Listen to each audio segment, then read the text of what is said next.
विदर्भात अनेक तुम्हाला सांगू इच्छितो की 17-18 आता उद्यापासून काय होणार आहे, थोडं सूर्यदर्शन होणार आहे, पण स्थानिक वातावरण तयार होऊन काय होणार आहे, रात्रीच्याला दुपारी 4च्या नंतर एकदा पाऊस येणार आहे. म्हणून अमरावती जिल्हा आणि विदर्भातल्या शेतकऱ्यांनी हा अंदाज लक्षात घ्यायचा.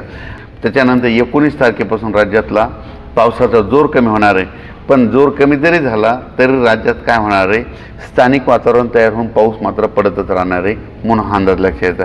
मग राज्यात आता परत पाऊस कधी येणार आहे, तर नेमक्या शेतकऱ्याचं सोयाबीन काढणं चालू आहे, उडीद काढणं चालू आहे. तर राज्यातल्या शेतकऱ्याला सांगू इच्छितो की म्हणजे सप्टेंबरच्या शेवटच्या आठवड्यात मात्र परत एकदा राज्यात मोठा पाऊस येणार आहे. म्हणून हा अंदाज लक्षात घ्यायचा. तो खूप ठिकाणी नाही पडणार, पण काही भागात मात्र ते पाऊस झोडपून काढणार आहे. म्हणजे ते सांगायचं झालं तर 24 सप्टेंबरपासून ते पावसाला सुरुवात होईल. 24 सप्टेंबरनंतर दररोज वेगवेगळ्या भागात पाऊस जाईल, त्याचा आपण व्हिडिओ नंतर देऊ. पण सप्टेंबरच्या शेवटच्या आठवड्यात मात्र परत एकदा पाऊस जोराचा पडणार आहे. म्हणून हा अंदाज लक्षात घ्यायचा. त्याला सांगू इच्छितो की आज देखील तुमच्या अमरावती जिल्ह्यामध्ये दुपारनंतर चांगलं सूर्यदर्शन होणार आहे. त्याच्यानंतर काय होणार आहे, पण रात्रीच्याला मात्र परत पाऊस हजेरी लावणारच आहे. म्हणजे सांगायचं झालं तर 17, 18, 19, 20 तारखेपर्यंत राज्यात पाऊस चालू राहणार आहे. पण याच्या व्यतिरिक्त तुम्हाला सांगू इच्छितो इकडला विदर्भातला जोर मात्र 11 जिल्ह्यातला जोर मात्र कमी होणार आहे. मात्र मराठवाड्यातला पाऊस हे कायमस्वरूपी राहणार आहे. म्हणजे मराठवाड्यात 21 तारखेपर्यंत 21 सप्टेंबरपर्यंत तुम्हाला सांगू इच्छितो कोणत्या जिल्ह्यात आणखीन पाऊस राहणार आहे.